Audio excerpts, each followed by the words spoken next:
ভাবলাম আজ থেকে নতুন কিছু একটা শুরু করব। আমিও বিভিন্ন ব্লগার বা কন্টেন্ট ক্রিয়েটারদের মতো ভিডিও বানাবো, আমিও সাকসেস হব। কিন্তু যখনই ফোন উঠিয়ে পাবলিক প্লেসে ভিডিও বানাতে যাই তখনই জড়তা কাজ করে, লজ্জা লাগে, মাথায় সবসময় ঘুরতে থাকে লোকে কি বলবে।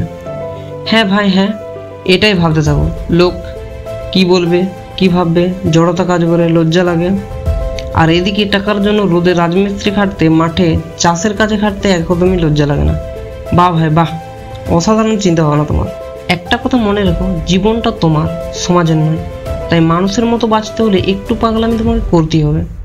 সমাজ সবসময় কিছু না কিছু বলবে। যখন তুমি শুরু করবে তখন সমালোচনা করবে, আর যখন তুমি সফল হবে তখন তারাই বলবে জানতাম ও বড় কিছু করবে। তাই লোকের কথায় কান দিও না। আজকের সমালোচক কালকের দর্শক।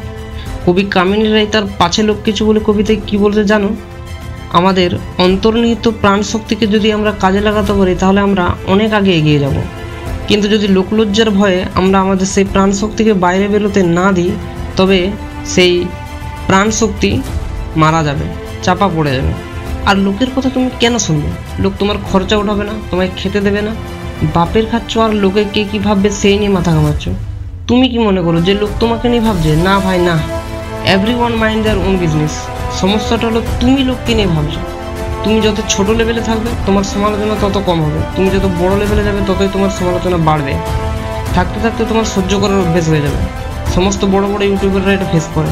আর কোনো কারণ ছাড়া যারা তোমার সমালোচনা করে, ভালো করে দেখো তাদের নিজেদের লাইফের অবস্থাটা, তাদের নিজেদের লাইফের 12টা বেজে আছে। তাই সব ফালতু লোকের কথা কেয়ার করে তুমি নিজে 12টা বাজিও না, তাহলে একসময় তুমি নিজেই নিজের চোখে ঘৃণার পাত্র হয়ে যাবে। আলোক পান্ডে স্যারের সে কথাটা মনে আছে তো? উড়তে চাও যদি বাজের মতো, পরিশ্রম করতে পাগলের মতো। এরপর যাও, তোমার কাজে লেগে পড়ো। কোনো কাজ শুরু করার বেস্ট টাইম এখন, এই মুহূর্তটাই। Best of luck.